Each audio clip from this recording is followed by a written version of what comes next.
Hi everyone, this is a video to make you aware of some additional resources that exist in my stat lab that you might not be aware of.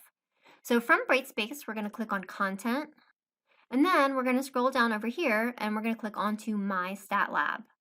Doing that, we have to then click on My Lab and Mastering, and then we're going to have to open this and it will open in a new window. So notice over here right away, you can see this menu and you can click on Assignments, Gradebooks, StatCrunch, Datasets, eText Contents, Study Plan, Video and Resource Library. You have a lot of options here and I encourage you to take some time and explore them. So the first thing I'm going to show you is how to get to your actual textbook. So if I click on eText Contents, notice what comes up. So if I actually want to get into my textbook, I can click this. And of course, if I'm on a mobile device, I would click the second link. So I'm on a computer, so let's click this thing and let's see what happens. So notice what happens is it actually pulls up the textbook. Well, it's pretty inefficient to just, flip through the pages one by one. So I need to come over here and I need to click on the table of contents. Then I can scroll down and I can see the chapters and figure out exactly where I want to go. So let's say I want to go to chapter 2. Notice that it's further divided into 2.1, 2.2, and 2.3, so I can read the textbook that way. And then also, if I want some extra practice, I can click on Chapter Review.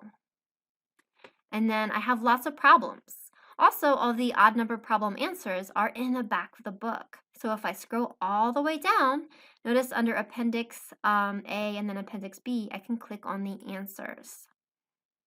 And when I do that, then I can pick which chapter I'm in. So it starts, of course, in chapter 1, and it just continues. And again, you can check all of your odd numbered answers. So that's one resource I wanted to make you aware of. So let's go back to the main menu here and see what are some of our other resources. So if I click on assignments, then let's look at each assignment. So for example, let's say click on 2.1. So one thing I'm not sure you're aware of is under all of these questions, right? We have 13 questions.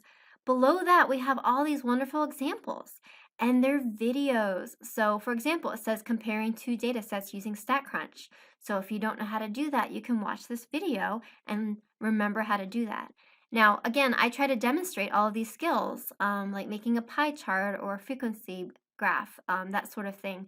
I've done this in class, but you might need to remember, or maybe you missed that class, so you can use these.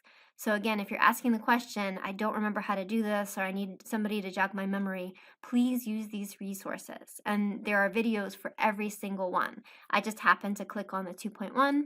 If I go back to assignments and I click on a different assignment, let's click on, I don't know, 2.3.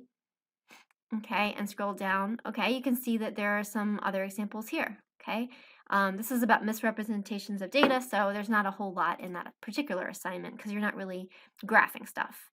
If I click on 2.2 and scroll down, you can see that there are many more because you're actually using and analyzing data here. So the last thing I want to show you is if you scroll down, you can click on Video and Resource Library. So this textbook is so rich in resources. It's not just a textbook. It's not just StatCrunch and assignments. There are so many different things that you can use. So what I would do is I would pick the chapter. So maybe I want to look at chapter 2, okay? And then, I don't know, maybe I want to look at the videos. So I could click on Video and click on Find Now. Okay, and look at all these different videos that you can watch that give you just different examples. Okay, there's a ton of resources here. You're probably going to run out of time and energy before you're going to run out of videos to watch. Okay, so again, I encourage you to take some time to explore on your own, see what resources exist in here that you don't even know about yet. Okay, so please take some time to do that and let me know what resources you find the most helpful.